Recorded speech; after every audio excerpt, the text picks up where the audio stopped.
정말 공부는 그렇게 하는 게 딱 맞아요. 80점 이렇게 하는 게 아니고 딱 뭐라고 60점. 그것도 추가 점수 받아가지고 60점. 이게 좋은 겁니다. 그거 뭐 열심히 할 필요 없어요. 그 정도만 딱 하면 됩니다. 뭐 한두 개 더 이의제기 받아들였으면 너무 많이 했잖아. 남잖아, 점수가. 그 정도만 하면 됩니다. 자, 그리고 그렇게 좀 열심히 하다가 마지막 한 3개월 내지 2개월 있죠. 그걸 정리를 좀 잘 해 나가야 돼. 그때 정리 다 해가지고 시험 치는 그날 잘해야 되지. 평소에 잘하는 게 문제가 아니지 않습니까? 그날만 잘하면 됩니다. 자, 용기를 받고 오늘 저분하고 전부 다 손 만지고 가십시오. 그래야 기를 받습니다. 기를. 자, 그러면 자, 수업 들어갈게요. 100페이지 표현 대리 종류 나와 있을 겁니다. 지금부터 표현 대리인데 표현 대리는 법정 무과실책임이라는데 현재 법에 규정되어 있는 표현 대리는 세 가지입니다. 첫 번째 125조 이걸 대리권 수요 표시한 표현 대리라고 해요. 125조 나와 있습니다. 요거는 이제 말 자체로서 무슨 표현 대리인지 충분히 알 수 있어요. 두 번째 권한을 넘은 표현 대리입니다.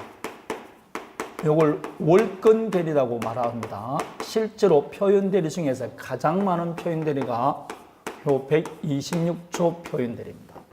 다음에 대리권 소멸로 표현 대리입니다. 대리권이 소멸된 후에 하는 것이겠죠. 그래서 이걸 멸권 대리 이렇게 말하기도 합니다. 대리권 소멸로 표현 대리다. 자, 여기 129조에 있는 표현 대리입니다. 이걸 분필로 쓰니까 글씨가 참 엉망이네. 그래도 알아볼 수는 있죠. 네, 됐습니다. 그러면 자, 대리권 수요 표시한 표현 대리는 갑이 어느 날 아저씨 이 아파트를 사시겠습니까? 라고 물어봅니다. 가격이 맞으면 사겠습니다. 라고 말을 하니까 갑이 하는 말이 제가 해외 출장을 가니까 이 아파트 매매에 관한 대리권을 을에게 주었습니다. 라고 말합니다. 대리권을 주는 행위가 무슨 행위죠? 수권행위죠. 그러면 갑이 을에게 뭘 했다는 겁니까? 수권행위를 했다. 즉 대리권을 주었다는 겁니다. 그 주었다는 걸 갑이 누구한테? 병에게 알려주는 겁니다. 어떤 사실을 하고 난 다음에 그 사실을 알려주는 걸 통지라 그래요. 근데 우리 민법에는 통지라 돼 있고 뭐라고 돼 있다? 표시라고 돼 있는 겁니다. 그럼 결국 갑이 누구게? 본인이죠. 뭐. 병이 상대방이죠. 그럼 본인이 특정인 을에게 여기서는 을에게 대리권을 주었다는 뜻을 상대방 병에게 표시를 한 겁니다. 그럼 당연히 상대방 입장에서는 이 을에게 대리권이 있다고 믿었겠죠. 그래서 매매하고 중도금까지 줬어요. 근데 해외 출장을 갔다 왔어요. 갑에게 중도금 잘 받았습니까? 라고 말하니까 갑이 하는 말이 무슨 소리입니까? 나는 대리권을 주지 않았다는 겁니다. 실제로 줄게 안 줄게? 줬으면 유권대리지 주지 않은 겁니다. 말은 그렇게 했는데 의견이 있어서 의견 충돌이 있어서 안 준 거죠. 그랬을 때 갑이 나는 책임 안 지겠습니다. 라고 말하면 여러분 같으면 삽 든다 안 든다? 들죠. 야 이놈아 너가 을에게 대리권을 줬다고 말했지 않느냐? 했으면 설사 안 줬다 할지라도 누가 책임지라? 너가 책임지라 이 말입니다. 이렇게 본인이 누구에게 대리권을 수했다고 표시한 경우에는 그 표시된 대로 책임을 지라는 게 125조 표현들입니다. 충분히 책임질 만하다고 볼 수 있겠죠. 이때 본인이 상대방에게 통지하는데 이때 병처럼 특정인에게 통지할 수도 있지만 불특정 다수인에게도 통지할 수 있습니다. 불특정 다수인에게. 근데 신문에 광고를 하면 되겠죠. 갑이 토지 매매 공고라고 신문에 냅니다. 그래서 소재에 적고 위 토지 매매에 관한 일체의 대리권을 을에게 아래 사람에게 위임함. 이렇게 신문에 광고하면 불특정 다수인에게 통지를 하는 겁니다. 이렇게 반드시 특정인에게 할 필요는 없습니다. 다음에 그 표시된 대리권 범위 내에서 해야 됩니다. 표시된 대리권 범위 내에 있어야 된다. 예컨대 갑이 을의 병에게 제가 을에게 임대에 관한 대리권을 줬습니다 라고 하면 무슨 행위를 해야 된다? 임대차 계약할 때만 적용됩니다. 매매를 했을 때는 125조가 적용되지 않습니다. 그 표시된 대리권 범위 내에 있어야 되는 거예요. 당연히 상대방은 이 을에게 대리권 없다는 걸 몰랐어야 되죠. 모든 표현 대리는 전부 다 선의 무과실해야 됩니다. 이렇게 되면 본인이 책임지는 겁니다. 다음에 권한을 넘은 표현 대리, 월권 대리인데 제일 많은 거죠. 갑이 을에게 아파트 임대에 관한 대리권을 줬어요. 그럼 분명히 임대에 관한 대리권이 있어요. 그런데 을이 임대를 하지 않고 매매를 해버린 겁니다. 이렇게 대리인이 그 대리권을 넘는 행위를 한 거죠. 그런데 상대방 입장에서는 이 을에게 매매에 관한 대리권이 있다고 믿을 만한 정당한 이유가 있으면 이 매매에 대해서 누가 책임지라? 본인 너가 책임지라는 겁니다. 본인은 좀 억울할 수 있겠죠.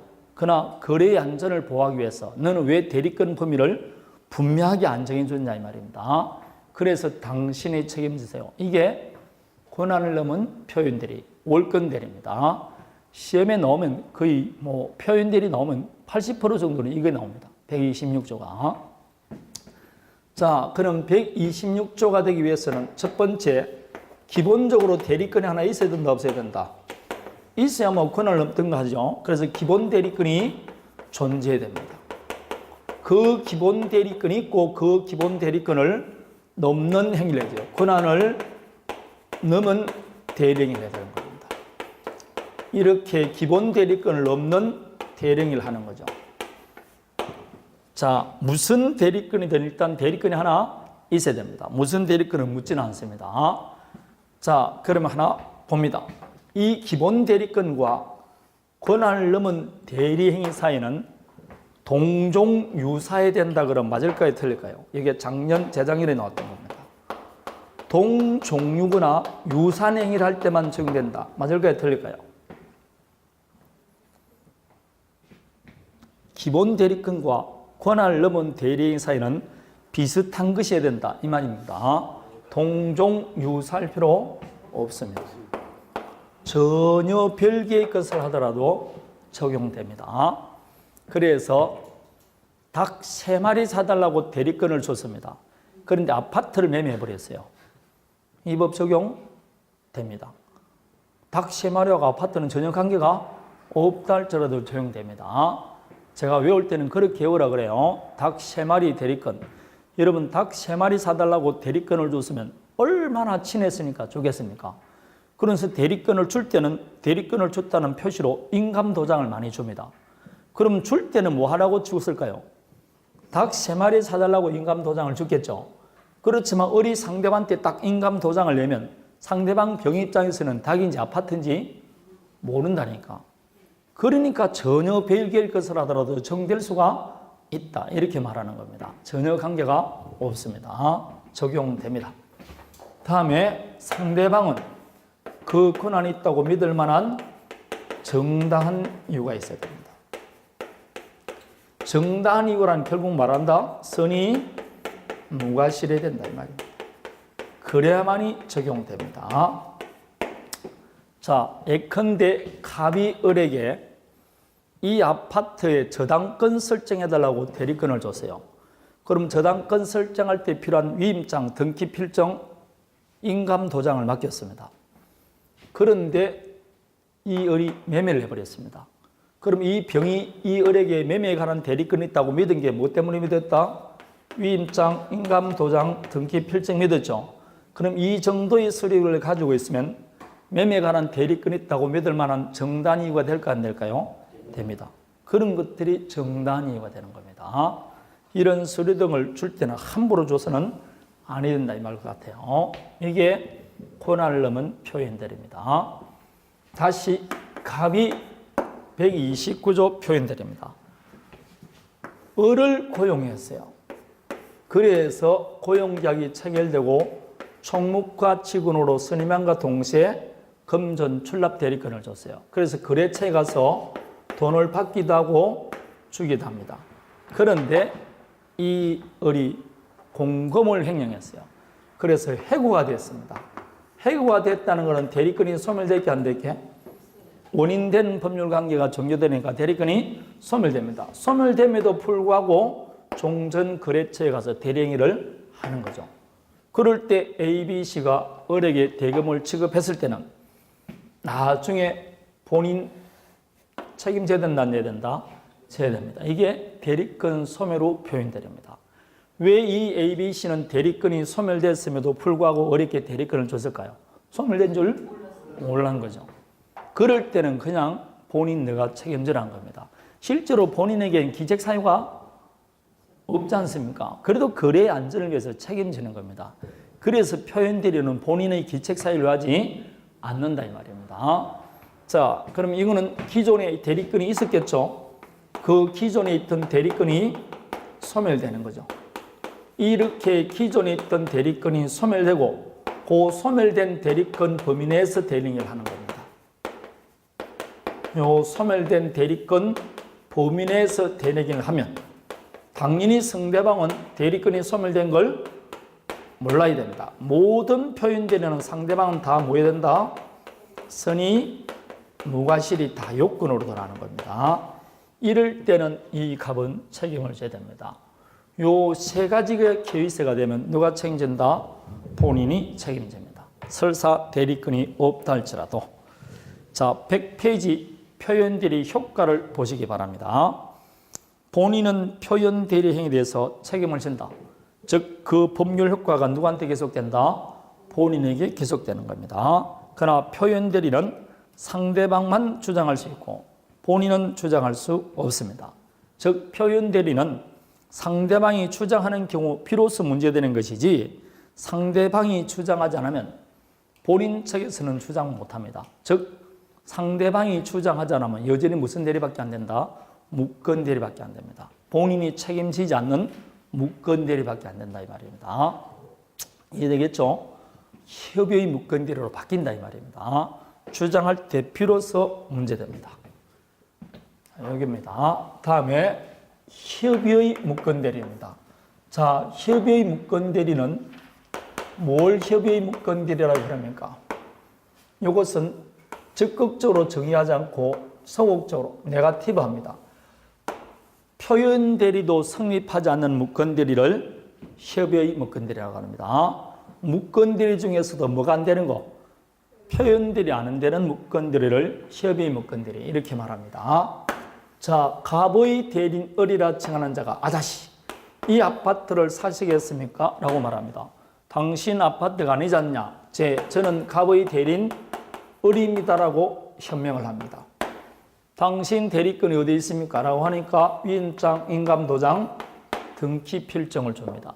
그래서 믿고 매매 계약을 체결했어요. 도장을 확 찍었다, 성립했다는 겁니다.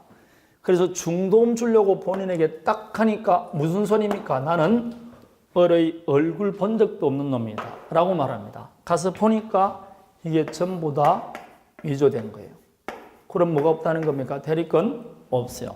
이 경우에는 표현대리도 성립하지 않습니다. 이렇게 표현대리도 성립하지 않은 무권대리, 이게 협의의 무권대리입니다. 그럼 엄밀히 말하면 이 매매에는 본인에게 효력이 계속된다 안 된다?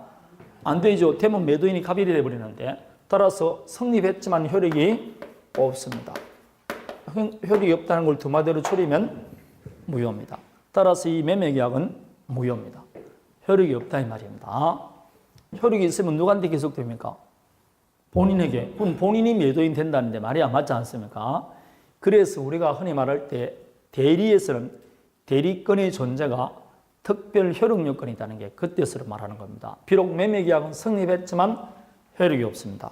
그럼 무효는 땡. 그러면 줬던 계약금 부당이득으로 반환받고 땡이냐? 그냥 땡 그러면 좋은데 그렇지 않아요.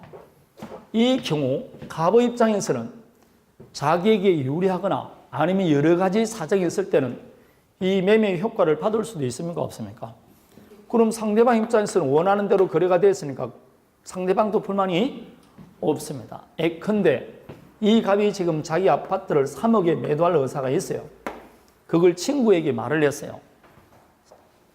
형제간에도 이야기했어요. 그런데 어느 날 사촌 동생이 이걸 3억 5천에 매매해 놓은 겁니다. 대리권도 없이. 이 묶은대리 귀여워 안 귀여워? 귀엽죠. 3억에 매매할 의사가 있는데 3억 5천에 퍼놨으니까. 그럼 구태여 본인 입장에서 이걸 거절할 이유가 없습니다. 그래서 본인 입장에서는 좋습니다. 제가 이 효과를 받을 수 있습니다. 라고 말할 수가 있어요. 그래서 협의의 묶은대리지만 그냥 바로 확정무효를 만들지 않고 본인에게도 일정 권리를 줍니다. 그래서 협의의 묶은대리라도 본인에 대한 효과가 있는 겁니다. 왜 이렇게 본인에 대한 효과가 있는지 알겠죠? 협의 묶은대리라도 바로 무효를 확정 무효를 시키진 않아요. 그에 따라서 상대방이 본인에게 할 수 있는 일정한 권리가 있어요. 다음에 여기서 묶은대리인 을 자신이 책임 안 진다는 건 말이 안 맞죠? 만약 이렇게 나와서 을이 책임 안 지면 심심하면 묶은대리 할 거 아닙니까? 그건 말이 안 맞습니다. 그래서 불법행위 책임진다든지 부당이득 반환 책임지는데 그거 외에 특별히 우리 민법에는 요 묶은대리인 을이 상대방의 병에 치는 책임을 따로 만들어 놨어요. 그게 묶은대리인이 상대방에게 지는 책임인데 이게 135조에 규정되어 있어요. 이걸 135조 책임이다 이렇게 말합니다. 자, 협의 묶은대리 첫 번째, 본인은 이 매매가 자기한테 유리하다 아니면 자기 자식이 이런 행위를 했다. 그럴 때는 이 매매는 무효지만 추후에 이걸 인정해 줄 수 있어요. 추후에 인정한다 이걸 뭐란다? 추인이라 그래요. 추인할 수 있는 권리가 생기는 겁니다. 추인할 수 있습니다. 자, 추인이란 묶은대리인 매매의 효과를 본인이 받겠다는 의사표시입니다. 그럼 추인은 누가 하는 겁니까? 본인이 하는 거죠. 누구한테 합니까? 상대방에게 하는 겁니다. 그러면 상대방한테 의사표시하면 되지. 즉 본인의 의사만 있으면 되지 상대방 병의 의사는 있을 필요가 없다. 의사표시 하나만 있는 법률행위를 뭐라 그랬죠? 상대방 있는 단독행위입니다. 그래서 대표적인 상대방 있는 단독행위입니다. 추인이. 근데 추인하게 되면 이 매매의 효과가 어떻게 된다? 본인에게 계속됩니다. 지금까지 효력이 없었죠? 그런데 추인하면 두 사람 사이에 매매의 효과가 생깁니다. 이 병의 의사와는 관계가 없습니다. 이렇게 어떤 권리는 일방의 의사표시로서 바로 권리가 발생, 변경, 소멸될 수가 있습니다. 여러 가지 권리 중에 그런 권리가 있어요. 일방적 의사표시만으로 바로 권리가 발생, 변경, 소멸되는 것. 그런 권리를 뭐라 그러냐? 형성권이라 그래요. 그래서 추인권은 상대방 있는 단독행위고 무슨 권이다? 형성권입니다. 본 일방적 의사표시로서 바로 갑과 병 사이에 매매 효과를 발생시켜 버리는 겁니다. 이렇게 일방적 의사표시로서 바로 권리를 변동시키는 걸 형성권 이렇게 말합니다. 이번 요게 기본 딱 지나고 나면 제가 어느 정도 좀 들었죠? 그러면 기본서 나올 때 이제 기본서에는 새로운 용어들이 민법 용어가 굉장히 많이 나옵니다. 전혀 생소한 용어. 그거 용어 해설이라서 여러분한테 강의가 한번 나올 겁니다. 그때 민법인 용어를 전부 다 따로 한번 해석해 드리도록 하겠습니다. 이해되겠죠? 형성권이 뭐니, 최고가 뭐니 이런 거 배운다 이 말입니다. 그럼 이런 권리를 무슨 권리라 그런다? 형성권이다 그런다 이렇게 말하는 겁니다. 해제권도 형성권입니다. 취소권도 형성권입니다. 취소권도 취소한다는 일방의 의사표시만으로 바로 권리가 소멸되니까 그것도 형성권에 속합니다. 해제권도 해제한다는 일방의 의사표시만으로 바로 권리 변동이 생기니까 그것도 형성권이다 이렇게 말합니다. 자, 여기서 이제 추인하는데 추인은 누가 한다 그랬죠? 본인이. 누구한테? 그러면 상대방에게만 해야 될까요? 묶은대리인에게도 할 수 있을까요? 갑이 을을 불러서 야 어제 내 부동산을 매각했다는 게 사실이냐? 사실이다. 너 왜 대리권도 없이 매매를 하느냐?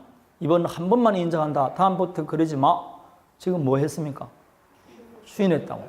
따라서 누구한테도 할 수 있다?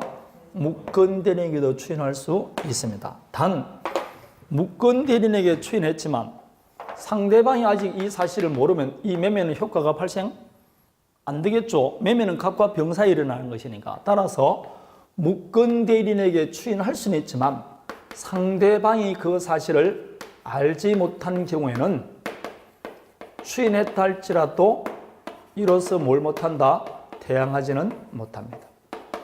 추인 못한다는 게 아니라 할 수는 있지만 상대방이 알지 못하면 대항하지는 못한다. 이렇게 말합니다.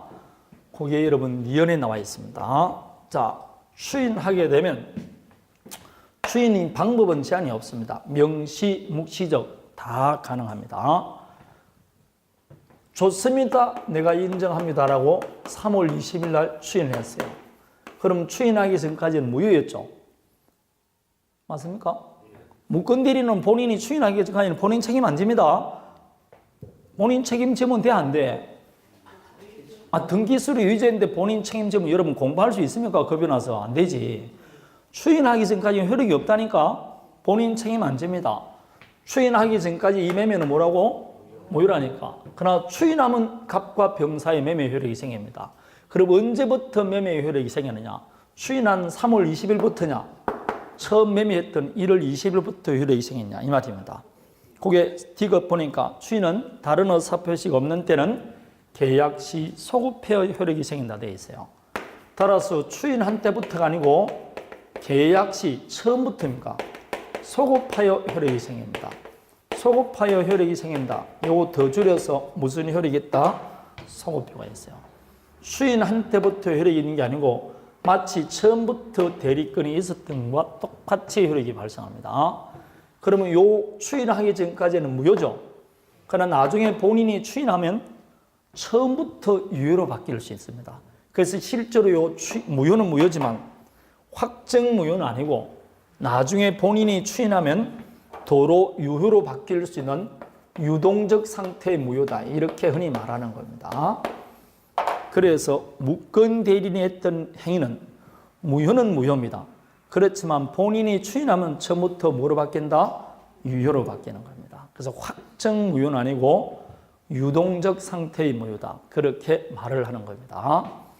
소급표가 있다는 걸 잘 기억해야 돼요. 계약 시 소급해서 효력이 생깁니다. 그럼 추인을 반드시 해야 되느냐? 아니죠. 추인 거절할 수도 있습니다. 이 행위를 어떻게 할 겁니까? 저는 책임 안 지겠습니다. 그럼 추인 거절합니다. 그럼 이건 이제 뭐로 바뀐다? 이제는 유동적 무효가 아니고 확정 무효로 바뀝니다. 이 말은 본인도 이제는 추인할 수 없어요. 추인 거절하게 되면 이거는 완전히 확정 무효로 바뀝니다. 본인 자신도 추인할 수 없습니다. 자, 그러면 상대방 입장에서는 본인이 추인하면 효력이 있죠. 근데 추인하고 안 하고 누구 마음입니까? 본인 마음이라고. 그럼 상대방이 이걸 마냥 기다린다는 게 우습지 않습니까? 따라서 상대방은 본인 갑을 찾아가서 아저씨 이거 추인할 거요 말 거요? 최고할 수 있는 겁니다.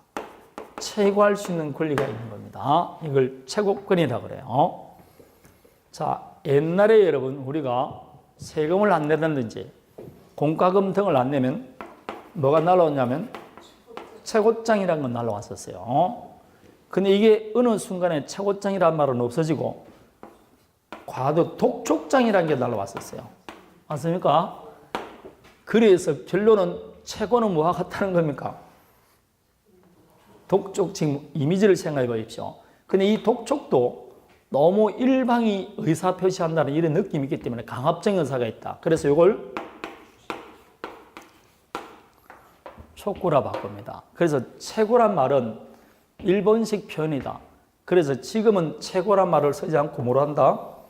촉구로 다 바뀌었습니다. 그래서 민법 말고 여러분이 보는 조금 이따 볼 우리 부동산 주택임대차 보호법이라는 상가법 특별법이 있죠. 특별법에는 최고란 말은 다 없어졌습니다. 전부 다 뭐로 바뀌었게? 촉구란 말로 바뀌었습니다. 그럼 최고가 뭔지 알겠죠? 이 가백에 추인할 건지 말 건지를 재촉하는 게 뭐라고? 최고. 그게 촉구입니다. 그리고 민총도 우리 민법 청칙도 앞에는 전부 다 촉구로 바뀌었어요. 그래서 앞으로는 전부 다 뭐로 바뀐다고? 촉구로 바뀌는 겁니다. 여러분 우리 민법은 지금 점점 한글화 작업을 하고 있습니다. 그래서 많이 지금 바뀌고 있어요. 친상수법은 벌써 많이 바뀌었고, 여러분 우리가 흔히 임대차 종료된 경우 이렇게 말하죠. 임대차가 종료됐다 이렇게 말하는데 주택이나 민법, 상가법에 이런 종료된 말이 없습니다. 이거 다 한문이라고. 끝난 경우 되어 있어요. 임대차가 끝난 뒤 이렇게 되어 있지 종료 이런 말을 안 씁니다. 이제는. 그래서 대리인이 뭔가 수인이 있는 경우, 이것도 수인이 안 쓰고 뭐란다? 여럿인 경우 이렇게 바뀌는 겁니다. 지금 이 과도기에 있어요. 과도기에. 그 시험에는 여전히 뭐 종료된 경우 이렇게 나옵니다. 법조문 바뀌었지만 출제하는 사람이 다 종료시대 때 살은 사람 아닙니까? 그래서 그런 거죠. 여러분 지금 주민등록 주소할 때 신주소지 안 쓰죠? 잘 안 해오죠? 왜 안 해오냐? 여러분 어릴 때 뭘 썼으니까? 옛날 주소 썼을 거 아닙니까? 그럼 지금 애들은 당연히 뭐 쓰게? 신주소 씁니다. 그러니까 항상 뭐라고? 나만 어렵지. 어린이들은 신주소란 자체 말지 옛날 주소를 모른다니까. 결국 한 세대가 넘어가면 뭐라고? 조용해지는 겁니다. 꼭 뭐라고? 내가 불편하니까 싫어하는 것이지. 그게 일종의 뭐라고? 개혁입니다. 개혁은 기득권 사람이 싫어해요. 왜냐? 자기가 해왔던 걸 뭐라고? 바꿔야 되니까. 귀찮아서 싫어하는 겁니다. 그래서 항상 이게 힘든 겁니다. 개혁은 그래서 나이 많은 사람 때문에 힘든 거예요. 자, 애들은, 초등학교 애들은 당연히 뭐밖에 모른다고? 신주소. 그리고 초등학교라 그러죠. 우리는 국민학교 그랬잖아. 그럼 바라다 보면 가끔 가도 국민학교 이렇게 나오잖아. 그럼 초등학생들은 지금 국민학교라는 개념이 없다니까. 그렇게 되는 겁니다. 그러니까 묘한 거죠. 자, 최고는 그럼 결국은 촉구하는 겁니다. 촉구. 그럴 때 아저씨, 당신 아들이 어제 이런 행위를 했다. 추인할 거예요, 말 거예요? 이번 일요일까지 연락을 주세요. 이렇게 상당 기간을 정해서 추인 여부 확답을 제공합니다. 상당 기간을 정해서. 그런데 그 기간 동안에 확답을 바라지 않으면, 추인하겠다 안 하겠다 확답을 바라지 아니하면 되어 있습니다. 추인한 것으로 보기에, 추인 거절한 것으로 보기에, 추인 거절한 것으로 봅니다.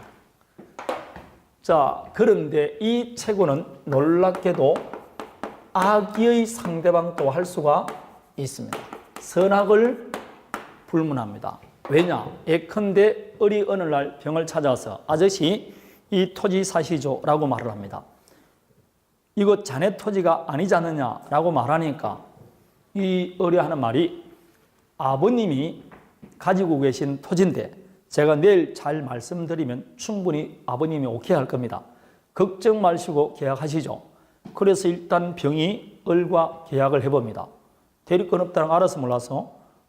알죠. 그 다음날 갑을 찾아가서 자네 아들이 어제 대리권도 없이 이 행위를 했는데 자네 추인할 거야 말 거야 물어볼 수는 있지 않습니까? 그래서 이 체고는 악의 상대방도 체고할 수 있습니다. 선악을 만다 불문합니다. 그리고 추인한 것으로 보는 게 아니고 추인 거절한 것으로 봅니다. 그 기간 내에 확답을 발하지 않으면 추인을 거절한 것으로 본다. 그렇게 나와 있습니다. 다음에 이 매매는 지금 성립은 했지만 본인이 추인하기 전까지는 효력이 없죠. 그럼 자기가 했던 의사표시라도 효력이 발생되기 전에 일방적으로 소멸시킬 수 있다. 그게 뭐라고 그랬죠? 철회라고 그랬습니다. 물론 이 철회는 누구만 할 수 있느냐? 선의만 합니다. 악의의 상대방은 못해요. 요게 원래 시험 답으로 나왔어요. 악의의 상대방은 철회권이 없다. 선의만 할 수 있다는 겁니다. 철회되면 이거는 뭐로 바뀌었냐? 확정 무효로 바뀝니다. 여러분이 만일 상대방 병 같으면 매매계약 체결하고 계약금 딱 줬는데 다음날 갑을 찾아가 보니까 나는 본 적도 없다. 이 을이 등기서를 위조한 놈입니다. 그러면 그 소리를 들으면 병은 여러분 같으면 누굴 먼저 찾아갑니까? 네? 그 소리를 들으면 갑을 찾아갑니까? 을을 찾아갑니까? 을을 찾아가야 되죠. 지금 대리권도 없이 대리행했지 않습니까? 그럼 을을 찾아가지 갑을 찾아가겠냐고. 찾아갈 때 양손에 바가지 든다 안 든다? 양손에 바가지 들고 가야 됩니다. 뭘 담아서? 소금은 무슨 소금입니까? 에이 자식 나쁜 놈 소금 이렇게 안 한다니까. 욕을 담아가야 되지. 그래서 욕을 바가지 하는 거죠. 가만히 있겠냐고 여러분 같으면 지금. 욕을 바가지 하는 거죠. 이 시베리아 감귤 까불 놈아 말미잘 같은 놈 이렇게 하고 나서 돌아서면서 이 계약 없는 것으로 하겠어. 방금 뭐 했습니까? 처리했다고. 그게 처리라고. 이 계약 없는 것으로 하겠어. 야, 이 도둑놈아. 이러고 끝마치는 겁니다. 그리고 계약금 돌려달라. 처리되면 뭐로 바뀐다고? 무효그럼 항상 따라오는 말이 부당 이득 반환이에요. 그래서 계약금 도로받고 물론 손해배상 청구하겠죠. 그렇게 하고 계약을 마친다고. 이렇게 할 권리가 누구한테 있다? 상대방 병에게 있다 이 말입니다. 이런 권리를 뭐라고 한다? 철회라고 합니다. 철회. 이 계약 없는 것으로 하겠다. 이렇게 만드는 겁니다. 그 철회는 누구만 할 수 있다고? 상대방만 할 수 있는 겁니다. 그래서 확정 무효로 만들 수 있습니다. 이게 보기보다 여러분 제도가 복잡하지 않습니까? 본인이 갖고 있는 권리가 추인 또는 추인 거절권, 상대방이 갖고 있는 권리가 최고 철회입니다. 그리고 최고는 선악을 불문하고 철회는 선의만 할 수 있다. 일단 누가 가지고 있는 권리인지는 아셔야 됩니다. 그리고 무권 대리는 시험에 안 나온 적이 단 한 번도 없어요. 항상 시험에 나옵니다. 자, 요게 본인과 상대방 사이 문제인데 문제는 무권 대리인에게 책임 안 묻는다는 곤란하겠죠. 그래서 우리 민법에 135조 책임이 규정되어 있는데 이 135조 책임을 지기 위해서는 첫 번째 대리권이 있다 없다? 없는 경우입니다. 대리권이 있으면 누가 책임집니까? 본인이 책임지니까 문제가 없지 않습니까? 대리권이 없는 겁니다. 그렇다고 본인이 모두 해주지 않느냐? 추인도 안 해줘요. 본인이 추인하면 본인이 책임지니까 관계가 없는데 본인이 추인도 안 합니다. 그렇다고 상대방이 철회도 안 해요. 이 말은 가만히 보면 무권대리 했는데 본인에게 책임 물을 사유도 없고 그렇다고 상대방이 무효를 주장하는 것도 안 해요. 그럼 끝까지 계약을 하겠다는 겁니다. 이럴 때는 누가 책임져야 된다? 무권대리인 을이 책임을 져야 됩니다. 어떤 책임을 져야 되냐? 본래대로 계약을 뭐 해주든지 이행해 주든지 아니면 손해배상해 주든지 둘 중에 하나를 해줘야 됩니다. 선택은 누가 하느냐? 병이 선택합니다. 상대방 선택에 쫓아서 계약을 이행해 주든지 손해배상해 주든지 하나를 해줘야 됩니다. 왜 대리권 없이 이런 행위를 했냐 이 말입니다. 자, 이 경우 상대방 선택에 따라 무권대리인이 책임지는데 이 책임지기 위해서 무권대리인에게 고의과실, 기책사유를 요할까요? 요하지 않을까요? 요할 리가 없죠. 대리권 없이 이런 따고 짓을 했으니까 무조건 내가 책임지라. 무과실 책임입니다. 무조건 무권대리인이 책임집니다. 이렇게 해야만이 대리라고 말하는 사람과 거래를 하지 누군가 책임을 안 지면 대리라고 말하는 사람과 거래할 수가 없지 않습니까? 이렇게 책임을 엄격하게 지웁니다. 여기는 제한이 두 개 있어요. 첫 번째, 상대방은 당연히 선의 무과실해야 됩니다. 처음부터 을에게 대리권 없다는 거 알았을 때는 병이 을에게 책임지라 이거 말이 안 맞지 않습니까? 두 놈이 짜고 했는데 다음에 만일 책임을 지라 했을 때 계약을 이행하라 이 말 자체는 누가 이 매매의 당사자가 된다는 겁니까? 을이 이 계약을 이행해야 된다는 거죠. 그러나 법률행위를 하기 위해서는 행위 능력이 있어야 돼요. 그래서 135조 책임 묻기 위해서는 이 무권대리인이 행위 능력자일 때만 책임집니다. 조금 전에 제한 능력자도 타인의 대리인 될 수 있다 했죠. 예컨대 미성년자가 무권대리했다. 그럼 미성년자에게는 책임 물을 수 없습니다. 행위 능력자일 때만 책임 물을 수 있습니다. 제한 능력자일 때는 책임 물을 수가 없습니다. 그러나 밑에서 세 번째 줄 나오죠. 대리인으로 계약을 맺은 자에게 대리권 없다는 사실을 상대방이 알았거나 알 수 있었을 때 또는 대리인으로 계약을 맺은 사람이 제한 능력자일 때는 책임지지 않는다. 이렇게 되어 있습니다. 자, 요 두 가지를 갖추면 책임을 안 집니다. 그 외에는 무조건 무권 대리인이 책임을 지게 되어 있습니다. 여기까지가 우리가 배웠던 총 무권 대리에 대해서 다 마친 겁니다. 그 대리는 먼저 대리 정상적인 관계, 대리지도의 삼면관계에서 우리가 대리권, 대리행위, 대리 효과 봤습니다. 그리고 징검다리로 복대리를 한번 봤습니다. 그리고 무권대리에서 표현대리와 협의 무권대리 이렇게 나와 있습니다. 그 표현대리도 종류가 세 가지 있고 협의 무권대리라도 바로 모유가 아니고 이런 다양한 효과를 가지고 있습니다. 여러분이 출제위원 같아도 내고 싶겠죠? 한 문제가 아니고 언제나 두 문제가 출제된다. 이러면 됩니다. 대리제도는 두 문제, 많으면 세 문제 이렇게 출제됩니다. 자, 여기까지 하면 민총 거의 다 마쳤습니다. 이제 우리가 민법 총칙은 법률행위 효력 요건이 우리 시험 범위에 들어간다 했죠.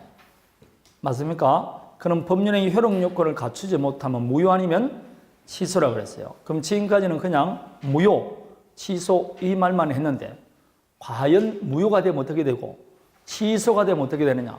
취소의 결과는 어떻게 되느냐? 지금부터 이때까지 했던 걸 마무리 들어갑니다. 이제 무효가 되면 어떻게 되느냐? 취소가 되면 어떻게 되느냐? 지금부터 들어갑니다. 102페이지 무효와 취소됩니다. 자, 그러면 이제 무효부터 보는데 이런 무효나 취소는 법률행위 승인 요건을 못 갖췄을 때입니까? 효력 요건을 못 갖췄을 때입니까? 승인 요건을 못 갖추면 여러분 제가 불승인 내지 부존재라 그랬지 않습니까? 우리는 승인 요건을 갖추고 효력 요건을 못 갖췄을 때 무효 아니면 취소라 그랬어요. 그래서 우리는 효력 요건만 시험 모임을 본다. 무효 취소는 어디에만 있는 이야기다? 효력 요건에만 있는 이야기다. 이렇게 했습니다. 여러분 너무 공부를 안 하면 안 돼요. 그렇게 지금 한 게 2주밖에 안 지났는데 너무 모르면 곤란하지 않습니까? 그 두 달 지나면 안 된다니까. 그 별거 아니고 요 몇 페이지 안 되는데도 여러분 잘 못 외워요. 효력 요건을 갖추지 못할 때 무효 취소다. 그래서 제가 민총은 법률행위가 시험 범위에 들어갔는데 제가 일단 뭐 했다는 전자에서 들어간다 했습니까? 성립했다는 전자에서 우리가 배우는 거는 뭐만 배운다고? 효력 요건만 배운다 그랬다니까.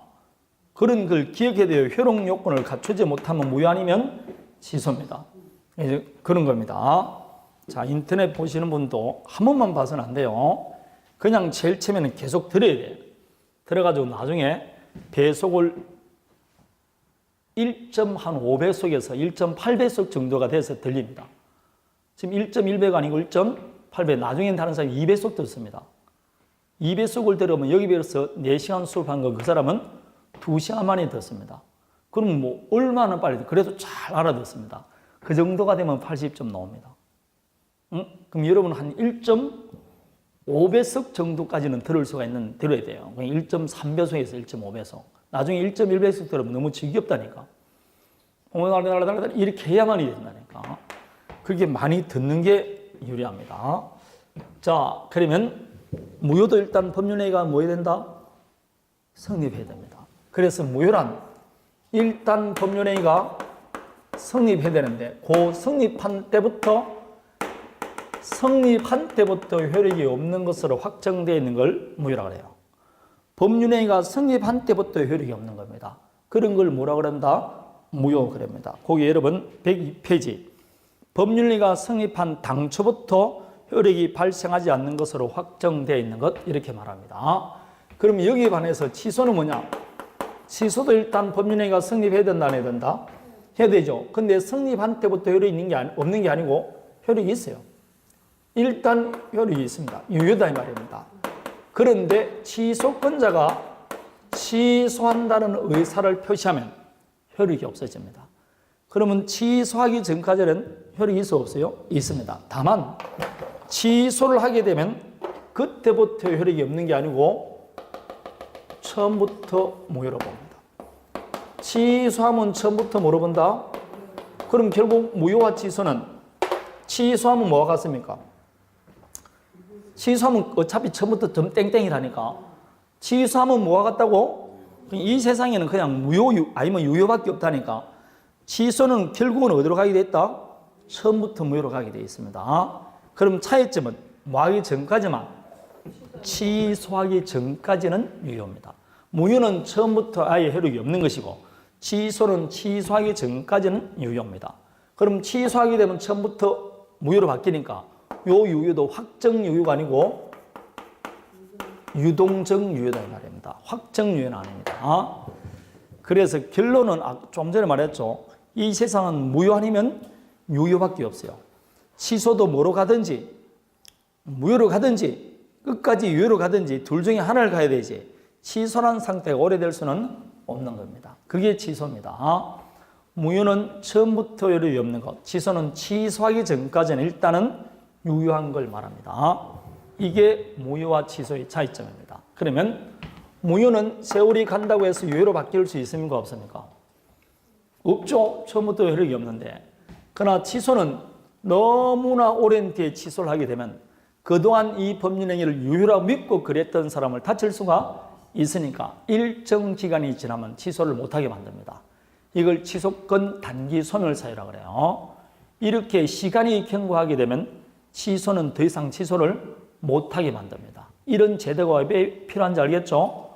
불완전한 상태니까 그렇습니다. 그러나 무효는 세월이 간다고 유효로 바뀌지는 않습니다. 그럼 이 경우 무효와 취소가 있는데 효력 요건을 갖추지 못했을 때 대원칙은 무효일까요? 취소일까요? 무효입니다. 대원칙은 무효고 취소는 달랑 3가지밖에 안 됩니다. 제한 능력자의 법률행위는 취소할 수 있고 사기, 강박, 사고로 인한 사표시는 취소할 수 있습니다. 나머지는 모조리 다 뭐라고? 무효입니다. 내가 모르더라도 효력 요건을 갖추지 못하면 전부 다 무효입니다. 요 3가지만 취소 사유가 됩니다. 그래서 취소는 아무 때나 하는 게 아니고 요 3가지 경우만 합니다. 옛날에는 요 제한 능력자를 무능력자라 그랬죠. 그래서 옛날에 외울 때는 무사 착륙 이렇게 외웠어요. 무사히 착륙하면 효력이 있다. 그래서 요 3가지만 취소 사유입니다. 나머지는 취소가 아니대요. 자, 나머지는 전부 다 뭐라고? 무효. 요 3가지는 취소입니다. 조금 더 들어가 봅니다. 이 무효인 법률행위는 추후에 인정할 수 있을까 없을까요? 즉 무효행위를 추인할 수 있느냐 이 말입니다. 할 수 있을까 없을까요? 안 되겠죠. 처음부터 효력이 없으니까 추인한다는 게 아니 되게 되어 있습니다. 그래서 여러분 책을 한 장 103페이지를 펴보십시오. 그게 무효인 추인이라는 게 나오죠. 무효인 법률행위는 효력이 발생하지 않는 것으로 확정되어 있으므로 추인하여도 효력이 발생하지 않는 것이 원칙이다. 그래서 법조문 139조를 보면 무효인 법률행위는 추인하여도 그 효력이 생기지 아니한다고 되어 있어요. 그래서 원칙적으로 뭐가 안 된다? 추인이 안 되는 거예요.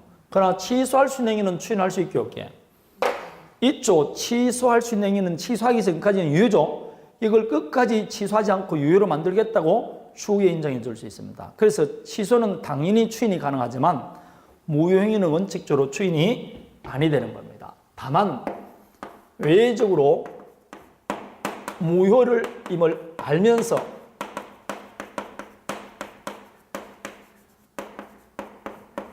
무효임을 알면서 추인하게 되면 그때부터 새로운 법률행위 한 것으로 봅니다. 좀 상세히 있으면 그때부터 새로운 법률행위 한 것으로 봅니다. 이렇게 규정이 되어 있어요. 무효임을 알면서 추인하면 그때부터 새로운 법률행위 한 것으로 본다. 봐봐요. 갑과을 가장매매했습니다. 가장매매는 유효다 무효다? 예? 무효죠. 통정 허위 표시는 언제나 무효입니다. 그래서 뭐가 무효냐? 매매계약이 무효다 이 말입니다.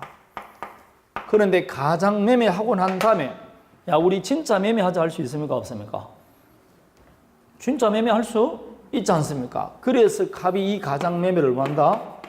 추인하는 겁니다. 이게 무효인 법률행위를 추인한 겁니다. 그러면 추인하게 되면 이 매매가 유효로 바뀌게 안 바뀌게? 무효는 유효로 바뀌잖아요. 그러면 알면서 추인하면 옛날 무효가 됐던 게 유효가 되는 게 아니고 추인한 그때부터 두 사람 사이에 또 뭐 한 것으로 본다? 그날 또 매매한 것으로 봅니다. 새로운 법률행위 한 것으로 봅니다. 옛날 게 유효가 되는 게 아니고 새로운 법률행위 한 것으로 봅니다. 왜냐? 무효는 절대로 살아날 수가 없으니까 그렇습니다. 새로 매매한 것으로 봅니다. 이 말 속에는 소고표가 없다면 그때부터 새로운 법률행위 한 것으로 봅니다. 자, 제가 옛날로 올라가는 게 소고표가 있고 소고 반하는 걸 비소고표라고 그랬습니다. 근데 이것도 한글로 바뀝니다. 소고표가 있는 것 없는 거는 소고표가 있는 것은 처음부터 그렇게 말해요. 이제 소고표란 거라고 뭐란다고? 처음부터 그러고 소고표가 없는 것은 그때부터 이렇게 말합니다. 이렇게 바뀌었습니다. 옛날로 소급하는 거는 뭐라고 한다고? 법률에 있던 처음부터 그러고 소급하고 비소급표는 뭐라 한다고? 그때부터 이렇게 말하는 겁니다. 그래서 그때부터 이 말은 소급표가 없습니다. 그 추인한 그때 새 매매 계약 한 것으로 봅니다. 그럼 뭐 하려고 새로 매매하지 무효인 추인이란 말을 하느냐? 좋은 점은 추인하게 되면 옛날 계약서를 그대로 쓸 수가 있으니까 장점이 있을 뿐이죠. 그러나 그 계약이 유효가 되는 것은 아니고 새로운 법률행위 한 것으로 봅니다. 왜 그렇게 되는지 알겠죠? 무효는 처음부터 효력이 없으니까 나중에 유효가 될 수가 없으니까 그렇게 말하는 겁니다. 자, 이게 무효행위 추인 이야기입니다. 추인. 자, 그럼 이제 본격적으로 무효 종류 좀 보고 취소 들어갑니다. 자, 조금 쉬었다 가도록 할게요.